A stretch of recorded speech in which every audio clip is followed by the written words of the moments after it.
5:30, and we do have a quorum, so I will call this meeting of the Madison Plan Commission of April 8th, 2024 to order. First, we will hear from our technical facilitator, Jesse Poole. Jesse? All right, welcome to our virtual Plan Commission meeting. We're going to cover a few basic items before beginning. If you lose connection at any point during the meeting, you can reconnect by clicking the link or calling the number in your original email. To members and city staff members, if you are able, please activate your video and keep it on for the duration of the meeting. Staff, if you are able, please activate your video when you are speaking. Use the raise hand feature when you'd like to be recognized to speak or ask questions. Staff, click raise hand when you are asked a question. The chair will do the best to call on committee members in the order in which their hands are raised. Lowering your hand will take you out of the queue. Members of the public who have registered to speak, the name you entered in Zoom must match the name you entered in registration. You will remain muted until called upon. The clerk will tell you when your time is up. After all register and speak, a member of the body may ask you a question. If you need to share documentation with the commission, please send it to the email listed in today's agenda. Chair, the floor is yours. Thank you, Jesse. First, I'll call for communications, disclosures, and recusals. Members of the body should make any required disclosures or recusals under the city's ethics code. Are there any disclosures or recusals? Seeing no raised hands, we'll go to public comment, and I don't see any registrants for public comment. So unless I hear from staff that somebody's late registered, we'll move on. Next is minutes of the March 14th special meeting and the March 25th regular meeting. Are there any additions or corrections to the minutes? Seeing no raised hands, is there a motion to approve? Moved by Commissioner Spencer, seconded by Commissioner Solheim. I will assume unanimous consent unless I see a raised hand to object.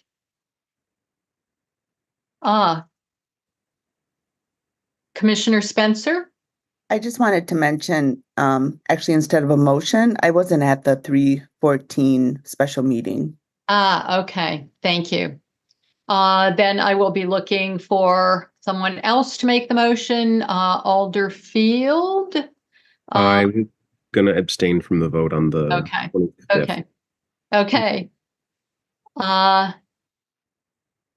Then I will ask Commissioner Mendez. I move to approve. Okay, thank you. And seconded by Chris McCahill, Commissioner McCahill. Thank you. And I will assume unanimous consent unless I see a raised hand to object. Seeing no raised hands, the motion passes unanimously. Upcoming meetings. We have regular meetings scheduled for May 6th, May 20th, June 10th, and June 24th, all at 5:30, and all are virtual meetings. Next, we'll go to our consent agenda. It is the custom of the Plan Commission to remove from the agenda those items on which staff believes the application has had sufficient review to warrant approval with all of the conditions placed upon it by the various departments, and on which the applicant accepts those conditions, and there are no individuals who have registered to speak in opposition to the item. These items are placed on a consent agenda and they are addressed at the beginning of our meeting. People interested in those items then can disconnect unless a member of the Plan Commission requests separation, in which case the item is removed from the consent agenda and taken in the regular course of business. Today, we have several items on the consent agenda along with some referrals. First is agenda item 2 for referral, Legistar 81562, to be referred to May 6th at the request of the applicant. On consent is agenda item 3, Legistar 82251, located at 1254 East Washington Avenue, Alder, District 6. Consideration of conditional use in the Commercial Corridor Transitional District for a single-family residence to allow a commercial building to be converted to a single-family residence.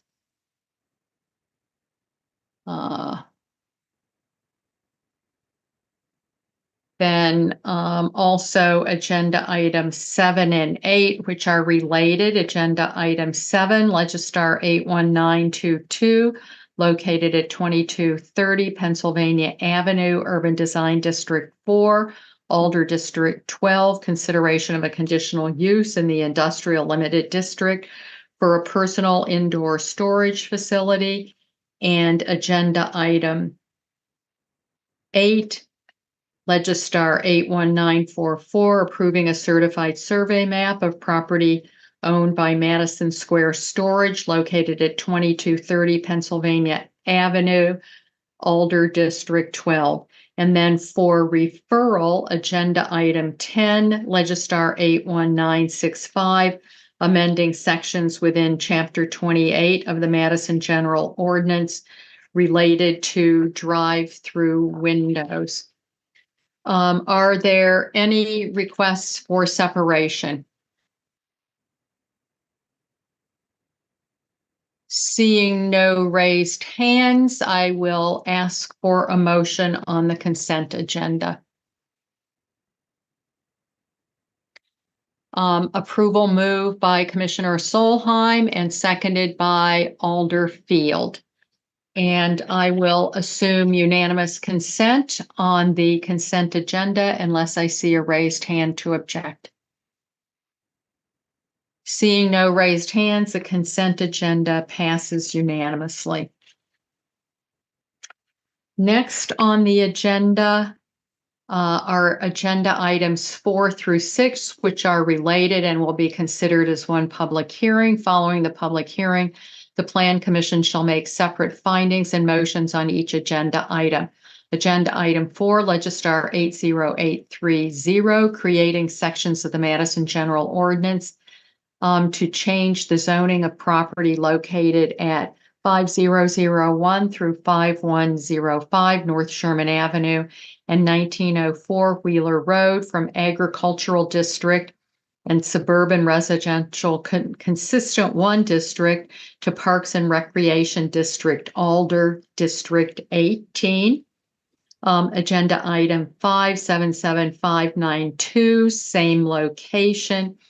Consideration of a conditional use in the proposed Parks and Recreation District for outdoor recreation and consideration of a conditional use for non-residential development immediately adjacent to the boundary of a city-owned public park to allow construction and expansion of a golf driving range for TPC Wisconsin adjacent to Cherokee March Conservation Park North Unit. And agenda item 6, Legistar 80433, approving a certified survey map of property owned by Cherokee Park located at 5105 North Sherman Avenue and 1904 Wheeler Road, Alder District 18. First, we will hear from staff member Tim Parks. One of the things I particularly wanted him to highlight is something that Alder Field had a question about. It's rather a complicated kind of proposal that involves 3 different lines.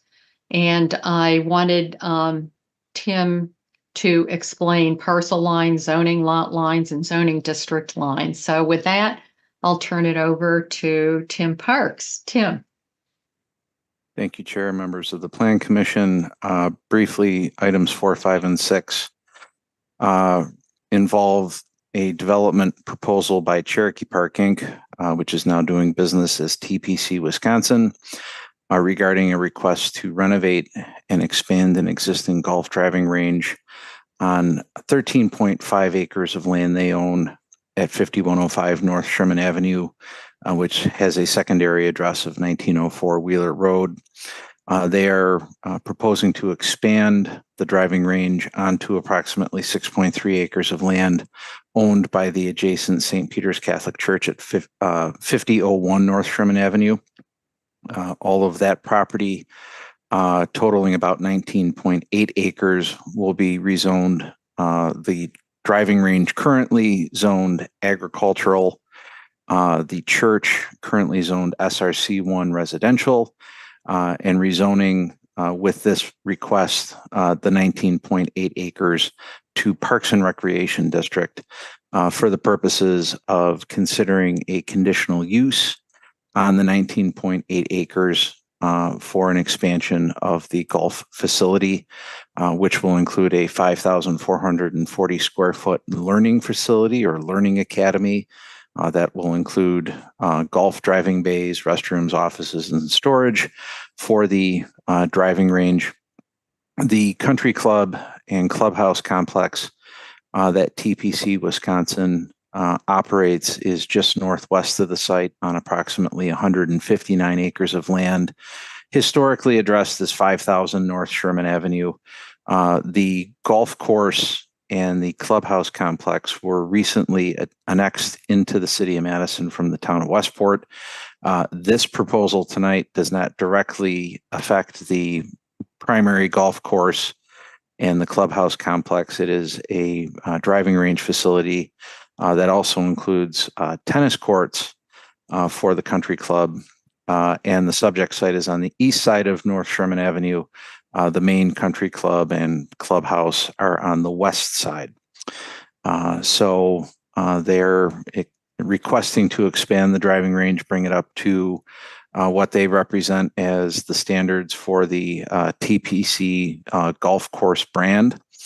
And in so doing, they're seeking approval to rezone the 19.8 acres to Parks and Rec and get a conditional use approval to coincide with that. I will note, as the chair pointed out, we have a bit of a unique question before us tonight because Cherokee Park Inc. is requesting to create split zoning, in particular for the St. Peter's Catholic Church property. The entirety of the church, I'm roughly outlining the church parcel, which is this SRC1 zoned parcel currently. Cherokee Park has the remaining land, which includes aptly a dog leg that reaches up to North Sherman Avenue. This is where the tennis courts are. The rest of the property is the current driving range. The expansion will occur on land that CPI is going to lease from St. Peter's. So the entirety of the 19.8 acres is the area that's shown in crosshatching. It's also the area that will be subject to the conditional use approvals before you for outdoor recreation, as well as non-residential development adjacent to a city-owned park, that being the Cherokee Marsh Park North Unit, which is located both to the north in the town of Burke, as well as to the east in the city of Madison. So just to familiarize you with the geography. Staff has reviewed the request to rezone, the conditional use requests, as well as the division of 5105 North Sherman Avenue into two lots, and believe that the applicable standards for approval can be met. The creation of split zoning, as noted in the staff report, is rare. We have split zoned parcels in the city of Madison, but they tend to be the byproduct of past actions that may have caused the property to be in split zoning. Most notably, adoption of zoning after property is annexed to the city, or just a historic parcel line that doesn't follow a zoning boundary We did have some instances created when the new and current zoning map took effect on January 2nd, 2013, where some properties were split zoned. Many of those were historically so and just carried into the new map. But it's rare for the Plan Commission to be asked to create split zoned property. However, there's nothing in the zoning code that would prevent that from occurring. The general rule of thumb for split zoned property is that, so in the case of St. Peter's, which will be split zoned if the proposal number 4 on tonight's agenda goes forward, will be zoned SRC1 and Parks and Rec. And the church, the parking lot, and the rectory for the church are all in the SRC1 zoning. That will not change if the rezoning before you tonight is approved.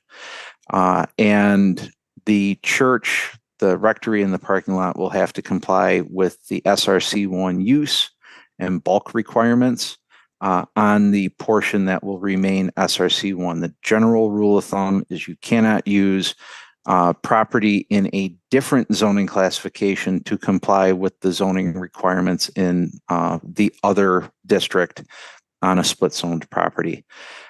So the driving range will occupy 19.8 acres on 2 different parcels. All of it will be zoned PR. Those 19.8 acres will be considered a zoning lot for the purposes of applying the zoning code to the driving range and the tennis court. And then separate from that will be the property boundary between the church and Cherokee Park Inc.'s driving range, which is not changing. The certified survey map that's before you does not change the boundary between those 2 properties. It is only a division of the 5105 North Sherman Avenue property. I hope I have not created more confusion that you may have had than you may have had before the meeting started, and I will help answer any questions and hopefully abate that confusion after the public hearing. Thank you. Thank you very much, Tim. I will open the public hearing. There are no registrants wishing to speak. Alex Keefe of Voges Road, Madison is in support, available to answer questions. Susan McMurray of South Gulf Glen, Madison is neither support nor opposed, available to answer questions. Those are all of our registrants available to answer questions. Are there questions of any of our registrants?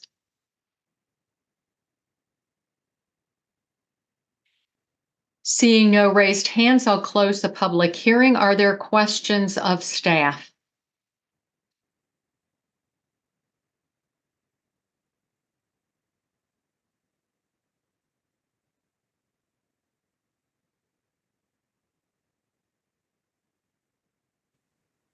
Commissioner Heck. Thank you. A question for Tim Parks. Tim, if these 3 agenda items, in particular the rezoning, the split zoning, were to pass this evening, and the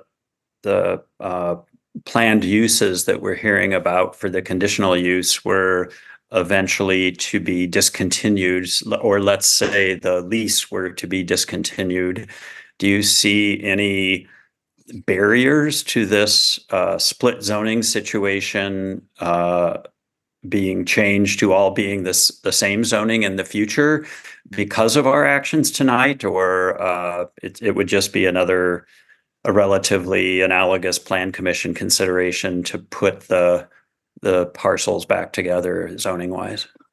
There would need to be a subsequent action of the Plan Commission and Common Council to change the zoning of 5001 North Sherman in the event that the lease ends, the driving range relocates, whatever the circumstances might be. And that future zoning map amendment for 5001 would be reviewed against the recommendations in adopted plans at that time. And so presumably there would be a request to rezone that 5001 parcel to from SRC1 and PR to whatever that next district is. And that next district would have to be consistent with the plans that are in place at that time. And in the relatively near future, there will be a new area plan for this vicinity. I can't remember the sequencing of our area plans. Certainly the comprehensive plan will also be in effect, but will the north, is this part of the north area plan? I can't remember. I believe it is, and maybe Bill Fruehling, if I go astray, can set me straight. But I believe it is in the north area, and I believe the north area plan is 3 or 4 years down the line. It's not in the immediate, is not immediately forthcoming. Okay, thanks. That answer is sufficient.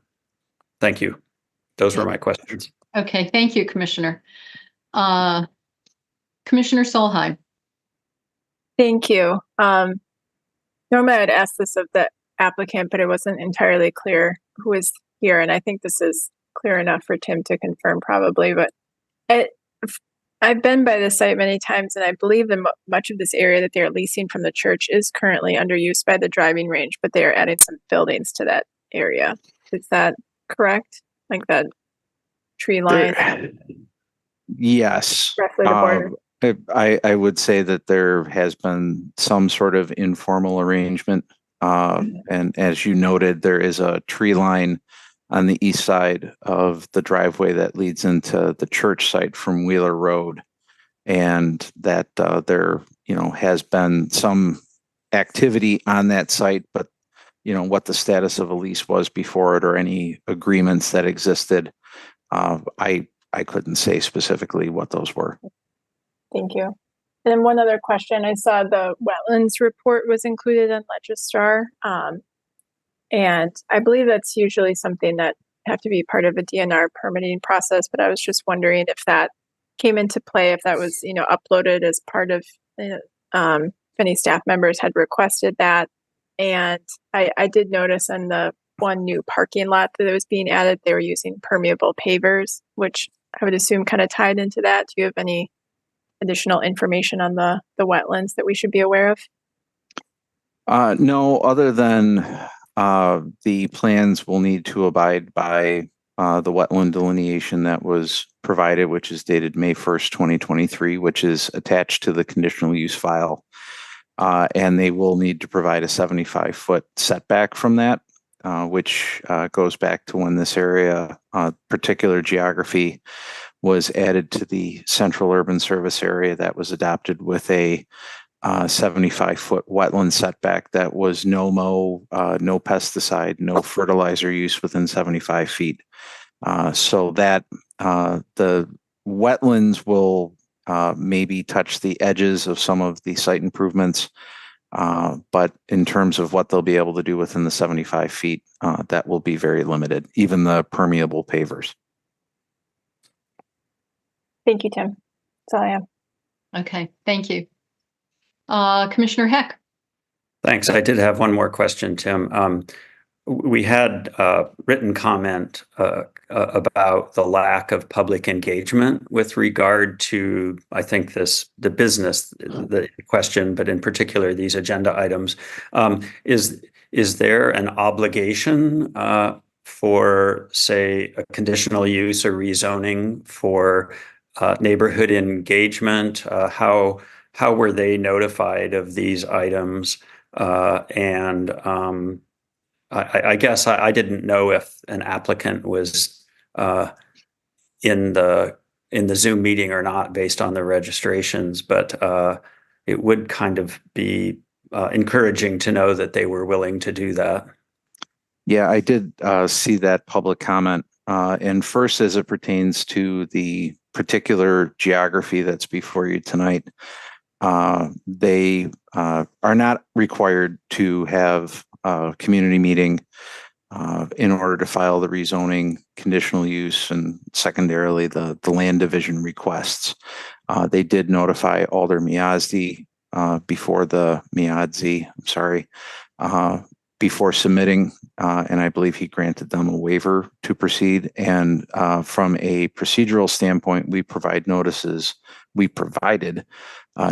to approximately 1,300 parties of the date, time, and location of this public hearing, including a lot of the multifamily residential properties that are west of the site across North Sherman Avenue, number of condominium developments affiliated with the original development of Cherokee Country Club back in the 60s and 70s through the mid 1980s.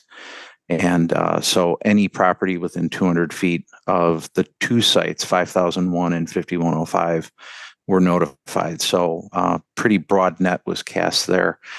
Some of the comments in the one written comment pertain to the primary country club golf course improvements. There is note in the report that golf course and the country club in at large were renovated over the last couple of years.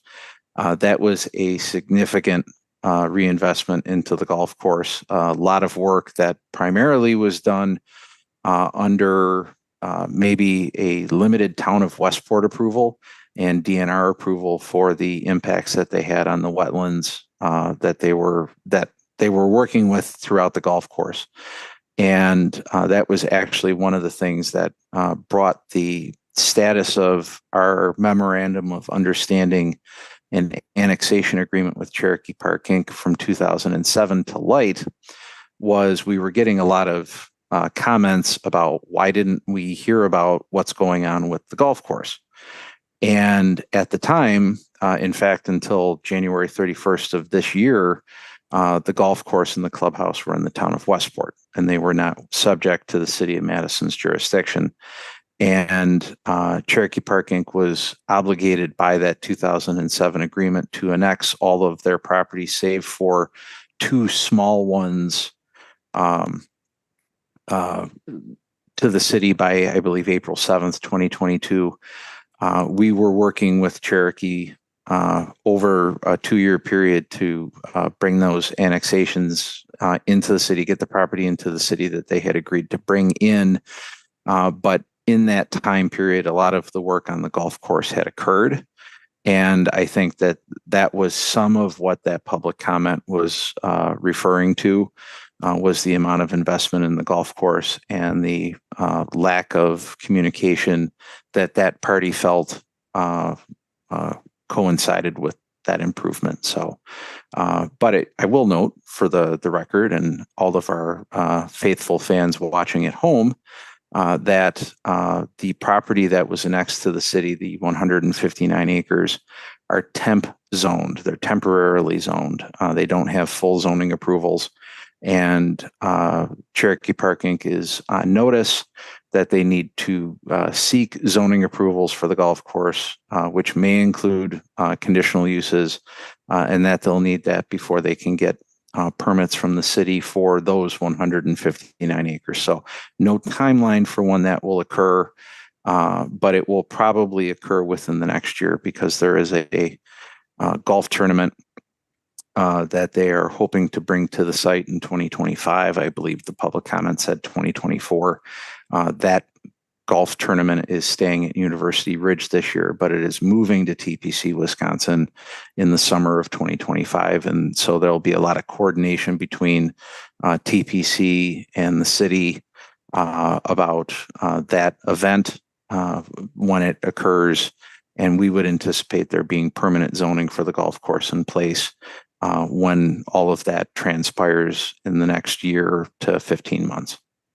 Thanks. That information was really helpful. I assume then that should that rezoning request come through, as well as all the other components of a large event, that we can encourage the alder of the district to go ahead and let public engagement timing work so that folks can have a voice. That was good to hear. Thank you. Thank you, Commissioner. Thank you, Tim. Commissioner Solheim, you no longer have, okay. Any other questions of staff? Seeing no raised hands, looking for a motion on agenda item 4.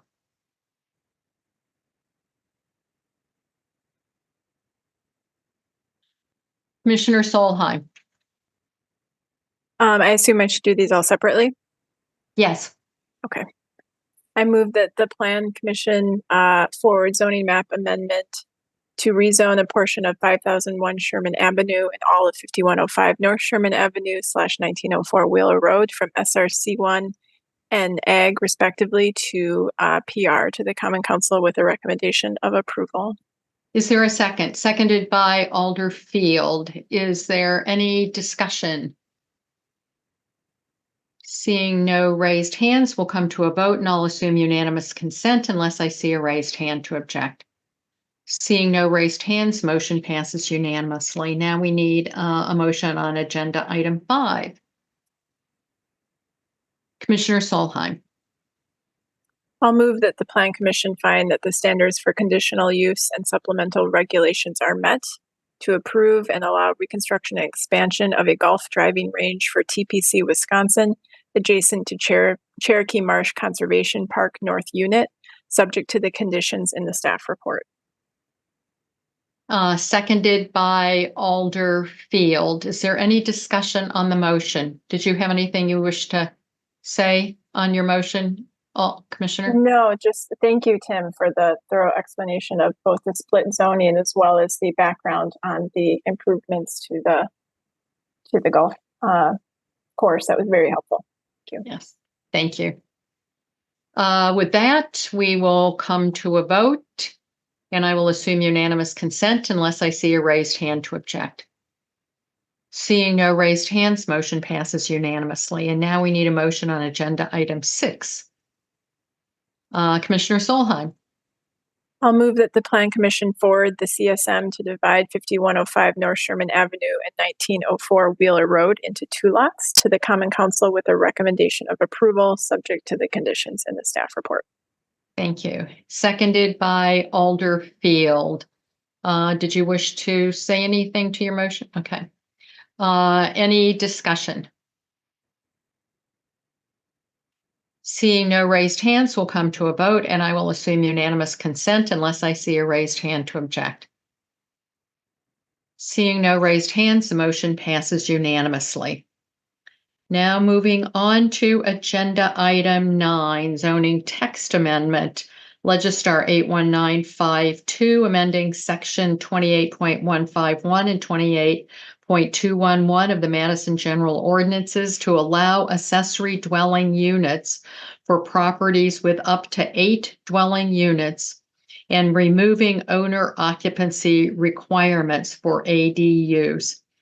And tonight we will hear from Jacob Moskowitz of the zoning department, who will walk us through these changes. Jacob. Thank you, Chair. Good evening, members of the Planning Commission. The text amendment that you have in front of you tonight is, as Chair Zeller said, to allow accessory dwelling units, ADUs, on lots that contain up to 8 other dwelling units in a principal building. So to give you a little background of the accessory dwelling unit in Madison, they were by and large not allowed until the zoning code rewrite that took effect at the beginning of 2013, which made accessory dwelling units conditional uses on only on lots that contained owner-occupied single-family homes. Then in 2021, accessory dwelling units were made permitted uses, but still only on lots that contained that were owner-occupied and contained single-family homes. And then in 2023, with the adoption of the Transit-Oriented Development Overlay District, they were allowed within that TOD overlay to be on lots that contain duplexes, still with that owner occupancy requirement. So what you have now, Alder Miadzi actually approached staff and asked about the potential for adding to legalize accessory dwelling units on lots that are occupied by so-called missing middle housing. So, 2 units through to 8 units. So smaller multifamily buildings. And the reason for this, it allows, for example, in a commercial building where adding an additional unit to the building may be challenging due to the building code. It allows for a sort of gentle increase in density at a more cost-effective level by building essentially a small single-family home as an ADU. Yeah, otherwise that's, I should also mention that as part of this proposed amendment, it would also remove the owner occupancy requirement. We don't have very many properties that have 3 to 8 dwelling units that are owner occupied within the city. And so maintaining that owner occupancy requirement would probably discourage almost all of the potential ADU construction on those properties. So otherwise I am available to answer questions. Thank you. We do, I think, have some registrants here. So I will open the public hearing. The first registrant is Josh Olson, Raymond Road, Madison, in support and wishing to speak. Josh, you have 3 minutes. Can you hear me? Yes, I see my mic moving. Hello. I just wanted to speak in support of this amendment, or I guess this ordinance, whatever it's called. I think in general, I spoke about ADU adoption back in 2021. It was one of the first times I actually spoke at a public meeting. ADUs are a great way to increase incremental housing. That is something that I believe in as someone who's kind of like a strong towns ethos and just wants to increase middle housing. I think we've gone through like all of the benefits. It can add value to property owners. It can be cheaper to rent or provide a different kind of housing for folks like grad students who maybe don't want to be directly on campus with all the undergraduate students, but still need something different in a place to live.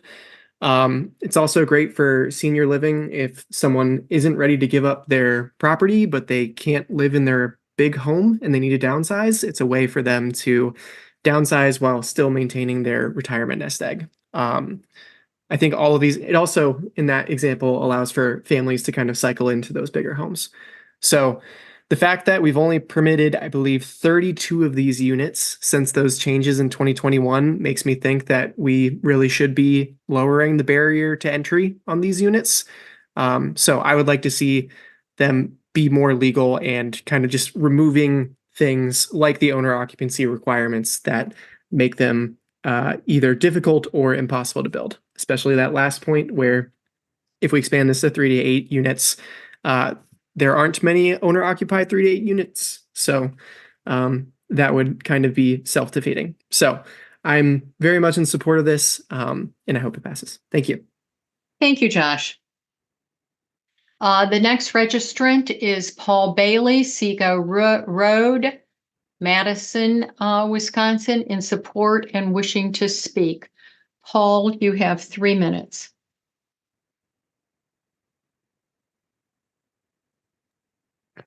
Chair, there's no person in attendance by that name.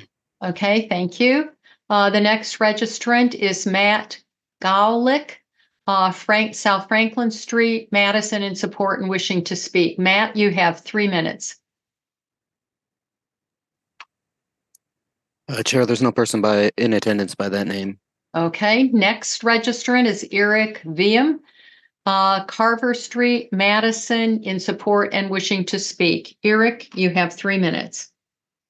Thank you, Chair. Honorable Chair and members of the Plan Commission, my name is Eric Wiem. I'm speaking in support to allow ADUs on multifamily non-owner occupied properties.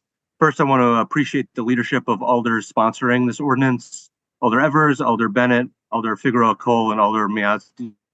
I also want to appreciate the Housing Strategy Committee for their unanimous vote of support for this ordinance and appreciate the work of staff. I work professionally supporting community action on climate, energy, and sustainability.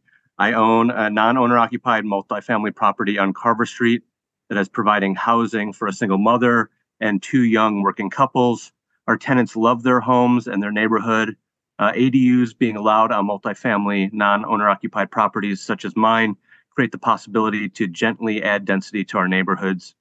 I have personal experience building an ADU on a multifamily property This ADU has offered access to housing for a young elementary school teacher while she gets herself established in the community. ADUs add diversity to available affordable housing options, reducing pressure on workforce housing and providing needed supply that improves overall housing affordability. Other jurisdictions with successful ADU policies reduce barriers to cost, to cost-effective construction of ADUs by allowing pre-approved plans, expedited review, and elimination of fees to the extent possible. I encourage the Plan Commission to unanimously support this proposed ordinance.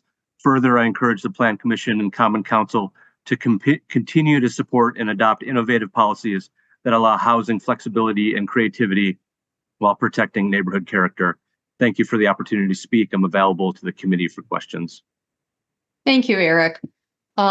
We have one more registrant available to answer questions. Robert Proctor, East Mifflin Street, Madison, in support, available to answer questions, indicating he is representing 4801 Forest Run Road, Madison, Wisconsin. Are there questions for any of our registrants?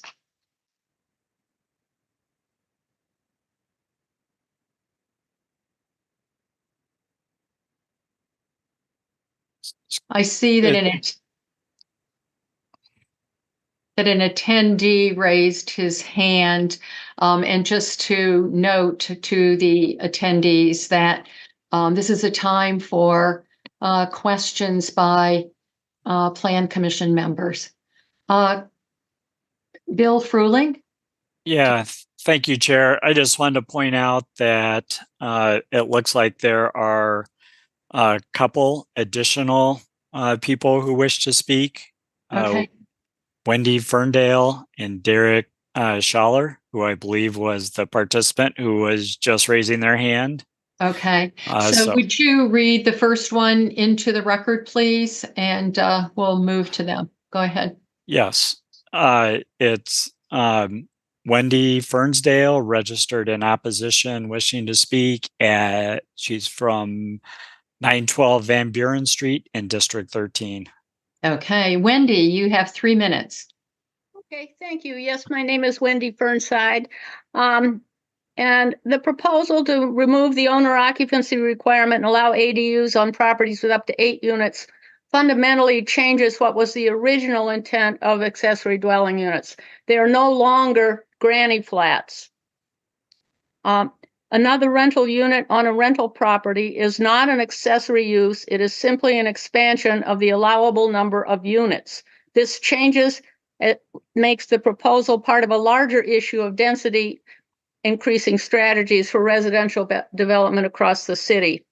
And as with most public policy issues, the majority of people will not engage until there's a specific proposal that impacts them personally.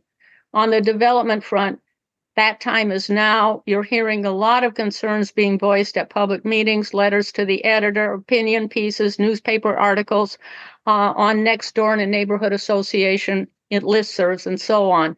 And I hope you pay attention to that and take this opportunity to take a pause rather than plowing ahead. Take time to look at the full spectrum of issues and concerns that are and see if there is a way to preserve what current residents love about our city and neighborhoods while still expanding our housing supply, addressing affordability, and welcoming the future. I think it is possible.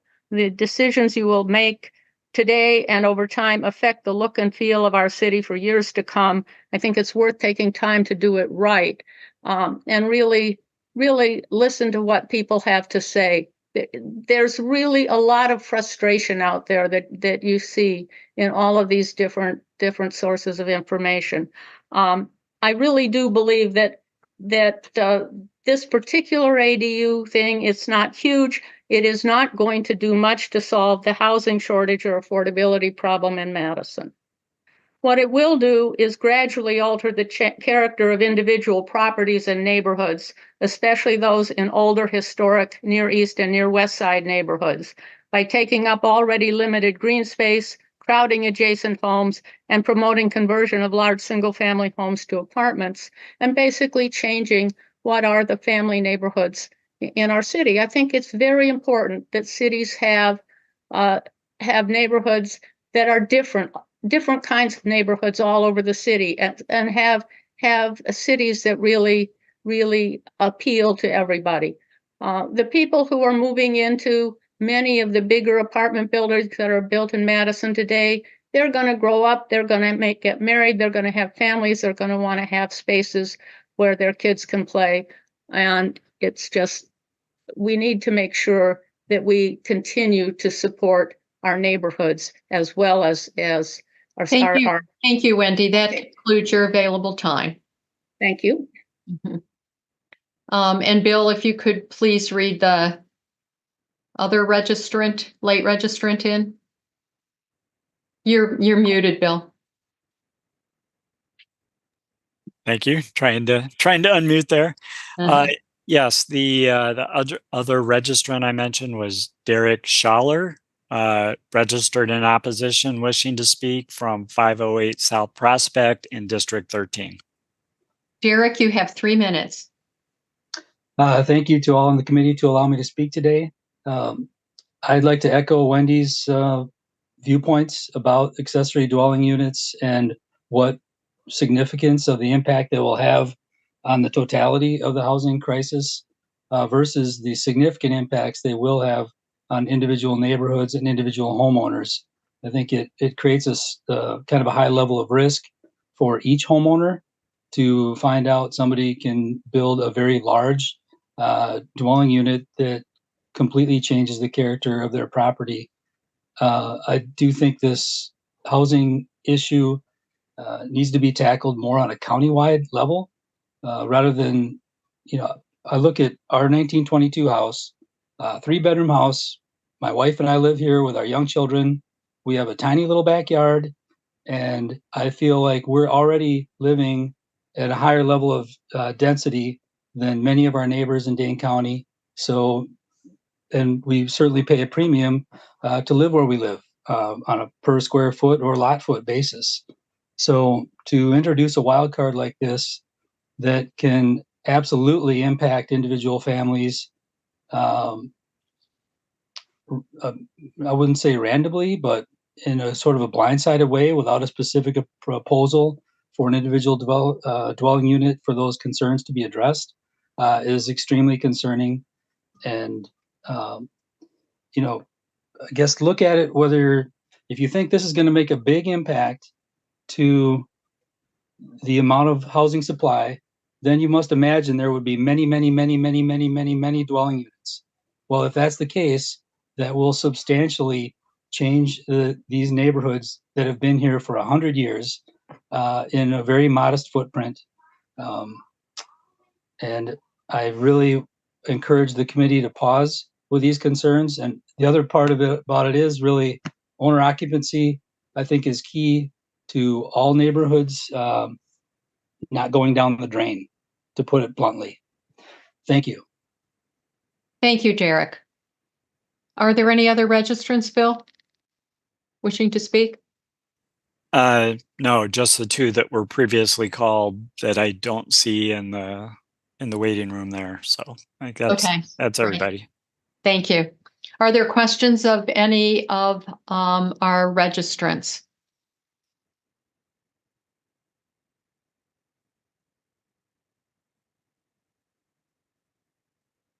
Seeing no raised hands, I'll close the public hearing. Are there questions of staff?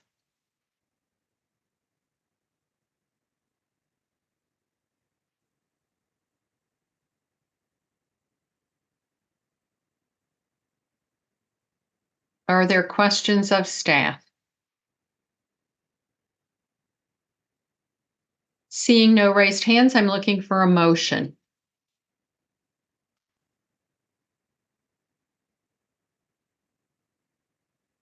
Commissioner Solheim. I will move approval of the zoning text amendment for missing middle accessory dwelling units, Legistar file 81952 to the Common Council with a recommendation of approval. Thank you. Seconded by Alder Figueroa Cole. Commissioner Solheim, did you wish to speak to your motion? Just briefly, I think Thanks for staff and alders for pulling this together. I think it's a good next step in the continued work on ADUs and other housing options. It's not huge by any means. It's not going to lead to a lot of changes, but it is a step. We always talk about providing a variety of housing options and wanting to support missing middle housing as another option beyond the large developments that we see. And this is one way to do that. I think, change is happening in our community. It is inevitable and we need to continue to adapt. And this is one small step of continuing to do that, which is why I'm in support of it. Thank you. Thank you, Commissioner Solheim. Is there any further discussion? Commissioner Heck.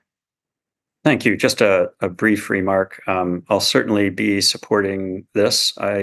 As Commissioner Solheim mentioned, it's a small but important step in combating our housing crisis, and I hope there's more to come. But I would like to say that for the public commenters who may have expressed concern about this, I would say I understand your questions and your concerns. Honestly, I disagree with most of the severity of the impacts that you're concerned about, but we do hear you. We definitely hear you. We just happen to disagree on some of this. So I just wanted to let you know primarily that we listen and we do hear. Thank you. Thank you, Commissioner. And Alder, and I'm sorry, but I don't know how to pronounce your name. Guquieri, could you correct me? That was a bold and courageous attempt. Not important. It's Ugair. You have to ignore the spelling. I just want to add here something that I mentioned at the Housing Strategy Committee meeting. And that is, I work on the West Coast on a variety of things on affordable housing occasionally, and our experience there where we're starting to see more use of ADUs as a solution for the housing crisis. That volume, even if it's rather modest as we expect here, is nevertheless helpful and will add to a likely decrease over time in the cost of providing these. That's one of the impediments right now. They're fairly expensive because each one is individually designed for the circumstances. But with some greater use, we may and hopefully will see some decrease in the cost of these, and that in turn would make them more popular and a better solution. Thank you, Chair. Thank you, Alder. Are there any other comments, discussion before we come to a vote? Seeing no raised hands, we'll come to a vote, and I will assume unanimous consent unless I see a raised hand to object. Seeing no raised hands, the motion passes unanimously. Okay, next is business by members. Is there any business by members? Seeing no raised hands, we'll go on to the Secretary's report. Bill. Thank you. Just a couple items of note here.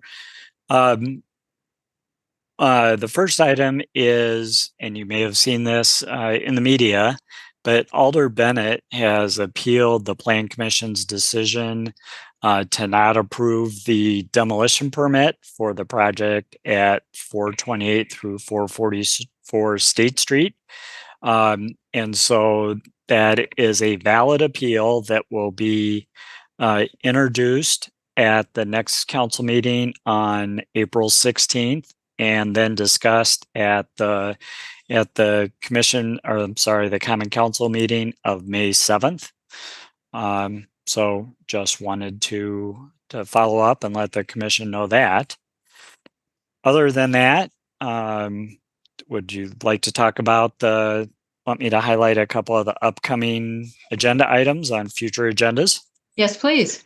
All right. The coming up on May 6th, there was the previous two items from this agenda that will be on that agenda. The first item that's listed under upcoming matters is better known as the Essenhaus block. And so that project is currently tracking to get on your agenda for the May 6th meeting. And then down at the bottom of that next one, the Marty Road, Raymond Road properties, the revised preliminary plat of Midpoint Meadows and final plat of Midpoint Meadows, a pretty sizable project there on the southwest side. But that was all I had, unless you have any questions for me. Okay, are there any questions of Bill? I don't see any. So the next item would be adjournment. Is there a motion to adjourn? Moved by Alder Field, seconded by Alder Figueroa Cole. And I will assume unanimous consent unless I see a raised hand to object. Seeing no raised hands, we are adjourned, and I will see you next on May 6th. So a bit of a break there. Take care.